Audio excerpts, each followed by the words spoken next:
بسم اللہ الرحمن الرحیم۔ السلام علیکم دوستو۔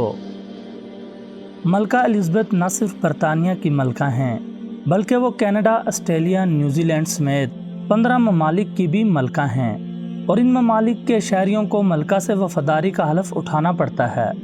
ملکہ الزبتھ کے بھتیجے سائمن نے اپنے اسکاٹ لینڈ کے محل میں دوست احباب کے لیے پارٹی رکھی اور انہیں رات وہیں گزارنے کی دعوت دی۔ رات 12 بجے کے قریب وہ ایک خاتون کے کمرے میں داخل ہوا اور اس سے جنسی تعلق کی خواہش کا اظہار کیا۔ خاتون نے یہ آفر رد کر دی۔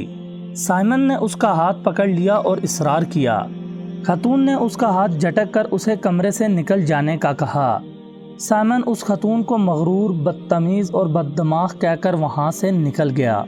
اس خاتون نے رات وہیں گزاری اور اگلے دن یہ واقعہ پولیس میں رپورٹ کر دیا۔ مقدمہ درج ہوا اور کارروائی شروع ہو گئی۔ ابتدا میں سائمن نے اس واقعے کی تصدیق سے انکار کر دیا، لیکن اس معاشرے میں عام طور پر جھوٹ نہیں بولا جاتا۔ سب لوگوں کو یقین تھا کہ وہ خاتون سچ کہہ رہی ہے۔ جب اخلاقی دباؤ پڑا تو سائمن نے بالآخر اپنے جرم کا اقرار کر لیا۔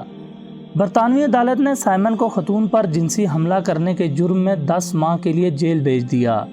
عدالت کا کہنا تھا کہ اگرچہ اس جرم کی کم سزا بھی ہے اور بغیر جیل بھیجے بھی سزا دی جا سکتی تھی، لیکن ملزم کو سخت ترین سزا اس لیے دی جا رہی ہے تاکہ وہ آئندہ اپنی حیثیت اور مرتبے کا ناجائز فائدہ مت اٹھائے۔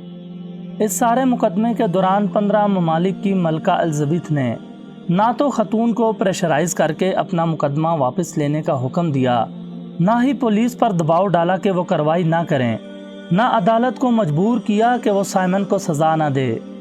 یہ ہے ایک کافر ملک برطانیہ، اور یہ ہیں وہاں کے حکمران، عدلیہ اور پولیس جیسے ادارے۔